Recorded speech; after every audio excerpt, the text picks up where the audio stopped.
Tout ce qu'il faut savoir sur comment prospecter avec le Goyaphone en une vidéo. Voici la liste des fonctionnalités que nous allons couvrir. Vous pouvez mettre la vidéo sur pause, parcourir la liste et faire une avance rapide vers une fonctionnalité particulière. Donc la page prospecter, c'est la page principale du site. En haut ici, vous avez le mini listing avec la liste des prospects actuellement chargés dans le téléphone. Au milieu ici, c'est pour passer les appels. Et en dessous, c'est la fiche prospect avec à gauche les informations du prospect, comme le contact, les adresses et autres. Et à droite, tout l'historique commercial avec les appels, les notes, les rendez-vous, les emails et les statuts. Un clic ici, haut de page. Donc on va commencer par passer les appels. Donc ici on a le téléphone maison chargé dans l'appeleur. Ici vous voyez que c'est une fiche prospect qui a plusieurs numéros de téléphone. Vous cliquez sur un numéro de téléphone, donc là on va cliquer sur le portable, et ça met le numéro de téléphone portable dans l'appeleur. Ici un clic à nouveau, et ça met le téléphone maison dans l'appeleur. Pour appeler, tout simplement un clic ici, ça sonne, et quand ça décroche, par défaut c'est considéré comme un appel de prospection. Rien de particulier. Parfois c'est pire, c'est un répondeur, vous cliquez ici, et parfois au contraire c'est un appel qualifié, alors vous cliquez ici. Et comme cela, vous avez composé l'appel en un clic, vous avez qualifié l'appel en un clic, et vous avez donc tout l'historique d'appel dans le logiciel, sans qu'il y ait besoin de faire de saisie manuelle. Pas de saisie manuelle. On a vu que pour changer le résultat de l'appel, on fait un clic ici. Vous pouvez aller sur la page profil, et vous voyez dans les réglages ici, le réglage numéro 2, les appels changent automatiquement d'appels de prospection à des appels qualifiés au bout d'1 minute, et vous pouvez changer en fonction de votre corps de métier. On retourne sur la page prospecter. Ici, vous pouvez mettre les appels en attente et reprendre l'appel. Ici, c'est le clavier. Alors, c'est pas pour composer les numéros, c'est pour naviguer des systèmes de réponse automatique. Donc, appuyer sur 1 pour tel service, appuyer sur 2 pour l'autre service, ou alors pour entrer un numéro d'extension. Et aussi, vous avez la touche dièse. Donc ça, c'est pour le clavier. Et maintenant, on peut raccrocher en un clic et l'appel est terminé. Donc ça, c'est pour les appels. Alors, pour les emails, un clic ici et vous avez la fenêtre email. Donc la fenêtre email, vous avez en haut la liste des destinataires. Donc là, c'est Guillaume Perrault. On peut rajouter un destinataire, donc on peut mettre par exemple Marie Dupont. L'email, ça va être marie@dupont.fr, par exemple. Et vous pouvez mettre ce destinataire en CC. Et en dessous, ici, vous allez pouvoir choisir un modèle d'email. Vous pouvez prendre Bienvenue sur le Goyaphone, par exemple. Celui-là, il part pour Guillaume. Et là, vous pouvez inclure ou non la signature d'email. Donc ça, c'est utile si vous avez, par exemple, votre signature email déjà configurée avec votre nom d'entreprise et un logo d'entreprise. Ou alors, vous pouvez rajouter celle fournie par le Goyaphone, que vous pouvez bien sûr faire à votre guise. Un clic ici pour envoyer. Donc quand l'email est envoyé, en fait, l'email est envoyé dans votre logiciel d'email. Donc on va retourner sur la page profil. Et là, le réglage numéro 7 vous permet de sélectionner le type de client email. Donc là, c'est un logiciel installé, comme Thunderbird ou Outlook. Donc un logiciel installé sur votre PC ou sur votre Macintosh. Et puis ici, vous pouvez choisir un client web. Donc ça, c'est par exemple si vous utilisez un logiciel comme Gmail, par exemple, ou un logiciel web d'entreprise.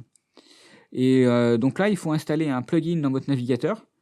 Sur la page d'accueil, vous avez le test de compatibilité. Et ça vous permet de vous assurer que cela marche avec votre ordinateur et votre configuration. Si vous utilisez un plugin, assurez-vous de bien autoriser le plugin pour accéder à votre navigateur. Moi, personnellement, j'utilise un logiciel installé, j'utilise mon client web pour l'email de tous les jours, et j'ai installé Thunderbird pour le Goyaphone, et ça marche très bien. Un clic ici, on retourne sur la page prospectée. Et donc là, vous avez la liste des emails que vous avez envoyés. Quand vous cliquez sur l'email, vous avez l'historique d'email qui s'affiche. Donc on peut changer l'email pour voir ainsi tous les emails que vous avez envoyés à ce prospect. Cliquez ici pour fermer l'email. Quand vous prospectez, la fiche prospect se réorganise. Donc vous voyez que l'historique commercial s'est réorganisé ici. On travaille sur les emails, donc c'est les emails qui apparaissent en premier. Par défaut, sinon, c'est les appels qui apparaissent en premier. On passe sur Guillaume Perrault. Les rendez-vous maintenant. Donc vous déplacez votre souris sur le bouton rendez-vous. et vous avez la barre des raccourcis qui s'affiche. Donc par exemple, on vous dit rappelez-moi dans une demi-heure, un quart d'heure ou une heure.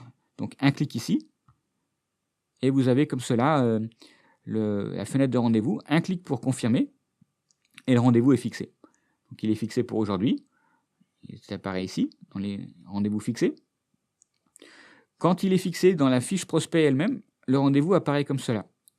Et donc c'est une relance commerciale, l'heure à laquelle vous allez le rappeler, un clic ici pour modifier le rendez-vous si besoin, et puis le rendez-vous, il va falloir le faire.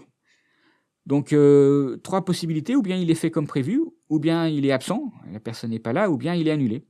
Alors, on va commencer par un rendez-vous fait. Donc, on clique ici, et vous voyez ici les rendez-vous dans la liste. Là, le rendez-vous, il est noté comme fixé.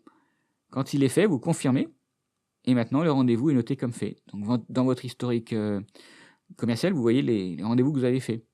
On va regarder une autre alternative. Donc, cette fois-ci, on va cliquer sur le bouton rendez-vous. Et là, vous avez maintenant l'éditeur de rendez-vous. Alors, on va mettre par exemple que ce rendez-vous, il est pour le 30 mai.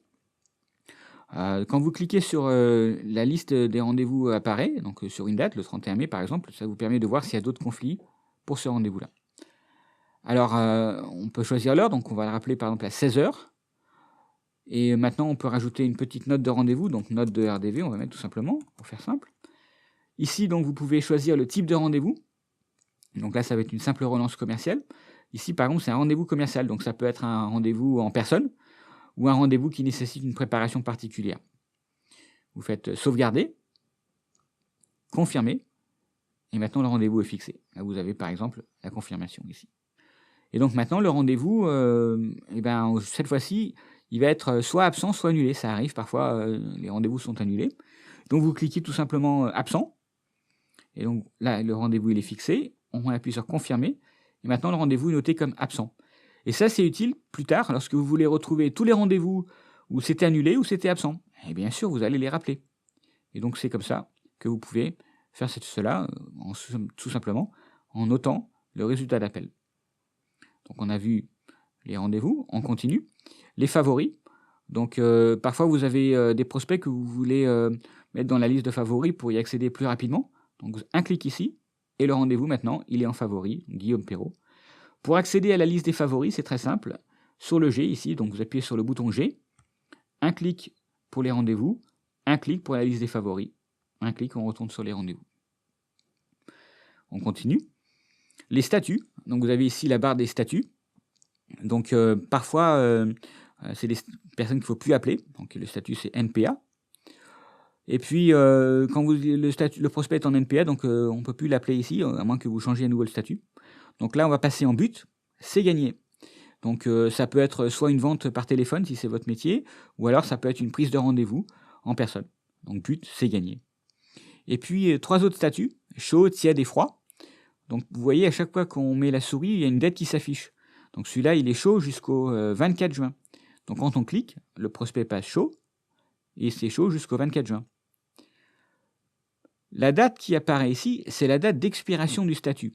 Donc vous voyez, celui-là, il est chaud jusqu'au 24 juin.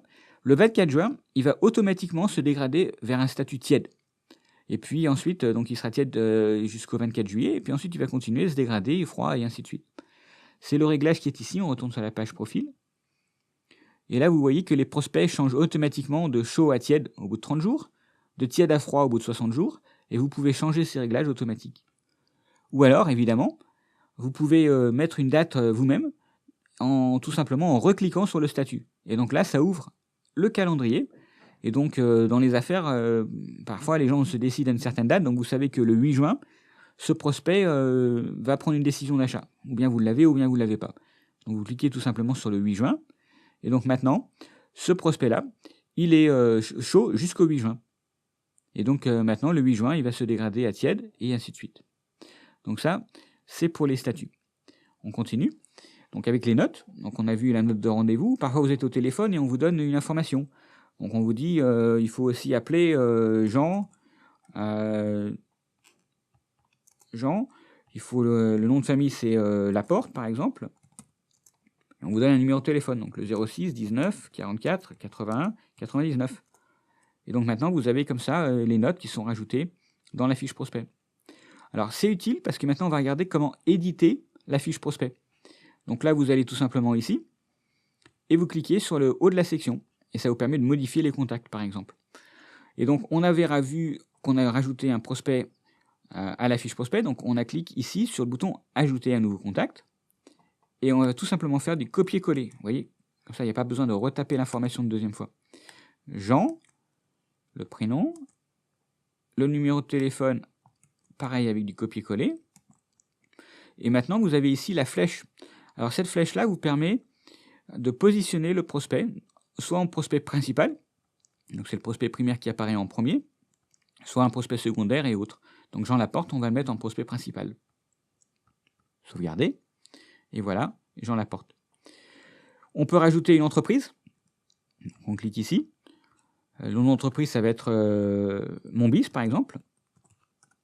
Le site web, ça va être www.monbiz.fr. L'email d'entreprise, ça va être par exemple info@monbiz.fr. Et vous cliquez sur sauvegarder. Et donc là, vous voyez que le mini-listing s'est réorganisé.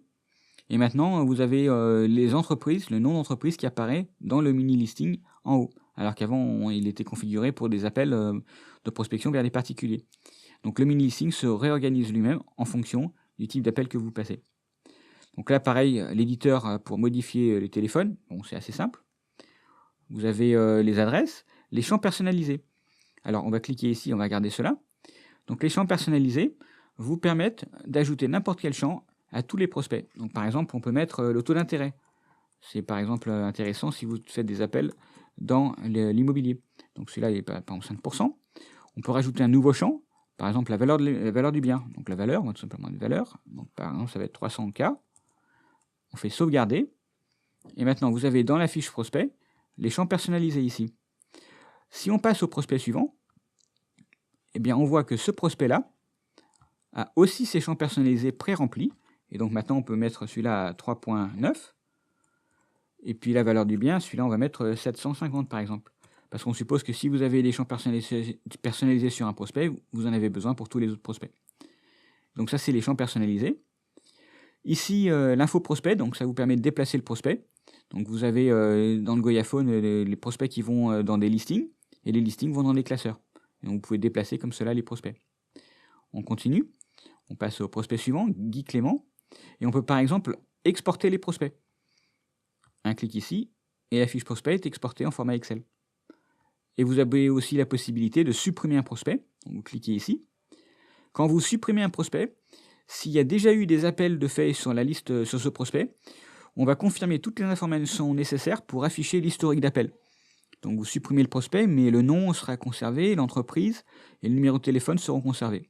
Par contre, tout l'historique commercial sera bien sûr effacé. Donc ça, c'est pour effacer un prospect, supprimer un prospect.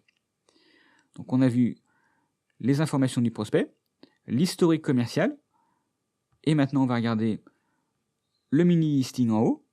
Donc ici, vous avez les détails du sélecteur de prospects. Donc comment ces prospects sont arrivés dans le téléphone? Eh bien, tout simplement, ils ont été créés aujourd'hui à 11h09 et vous avez choisi 23 prospects parce que vous avez choisi tous les statuts, la date d'appel, le résultat de l'appel, les filtres commerciaux, ici aucun sélectionné, et les classeurs et les listings sélectionnés.